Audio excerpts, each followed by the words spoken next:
Hello and welcome back to TVP World. This is World Talks, and I'm Anna Kalczyńska. French far-right leader Marine Le Pen and Hungarian Prime Minister Viktor Orban launched strong criticisms of the European Union at a rally in France on Monday. The event aimed to showcase the unity and strength of the anti-immigration faction within European politics. Le Pen described the EU as a graveyard of politically unfulfilled promises and labelled it ultra-liberal and woke. We want to finish the game and win, to take power in France and in Europe and give it back to the people. So how realistic is this perspective? To discuss the pro-right-wing trend in Europe, I'm joined now by Gábor Scheiring, Assistant Professor of Comparative Politics at the Georgetown University in Qatar. Good morning, sir. Thank you for joining us. Good morning. So, what does this appearance together, Le Pen and Orban, signal about the state of the far-right cooperation across the continent? I think this is a very important symbolic moment. What we are witnessing is really the maturing of the illiberal international, what we might call an illiberal international. They are galvanized by Trump's re-election to the White House, recent gains in France, Germany, Portugal, and Poland.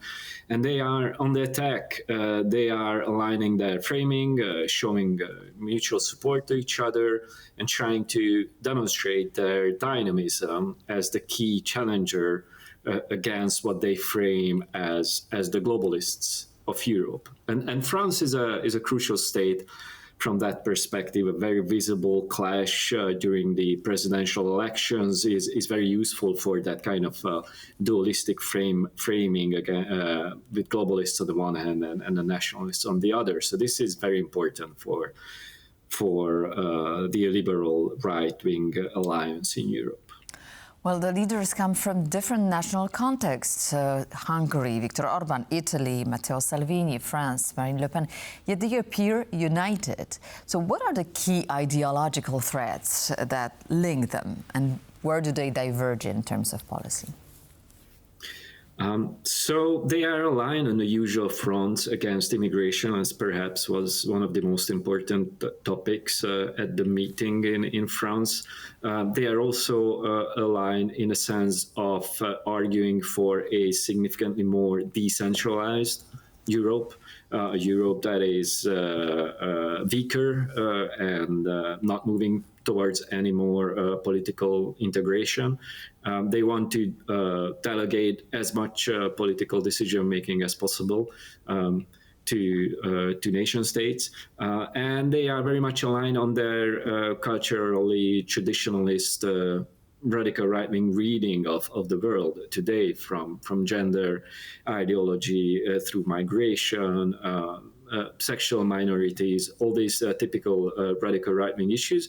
Most of them are strongly aligned. They also like to present themselves as the representative of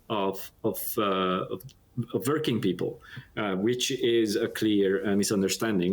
Once they are elected, most of these parties do not do anything that benefits the working class, but that's what they like to portray. And Orban was playing into this framing again at this meeting, saying that this was a successful town that is now on decline and is ravaged by immigrants, and you need this new illiberal alliance to stop these processes.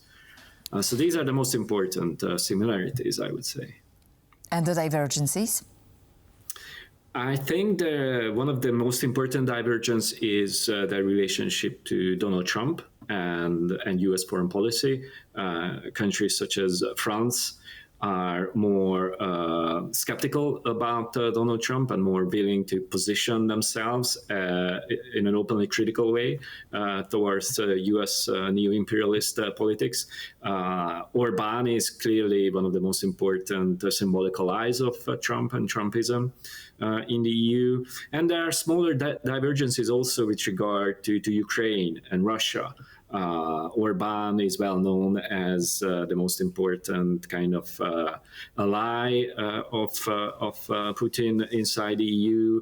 Le Pen and her party is also critical of the mainstream approach, but is less openly in alliance with Putin. So that's an important difference as well. Well, Viktor Orban has focused on anti-immigration rhetoric and national sovereignty. However, in a recent interview with French TV LCI, he acknowledged Europe's weakness against Russia and the need for long-term strengthening. I suggest we take a listen of a fragment of this interview. I think the only language the Russians understand is the language of force, and Europe must be strong. We must negotiate from a position of strength. Unfortunately, right now, we are weak, and that's why we need the Americans. But Europe must strengthen itself in the long term. There must be a strategic agreement with Russia, but only a strong Europe will be able to achieve that. So that is a surprising shift, a strong Europe. Why isn't Orban prioritizing this crucial objective in European politics? It's time to focus on security, obviously. So what we're witnessing is the typical Viktor Orban, what he calls the peacock dance. So one step to the left, two steps to the right.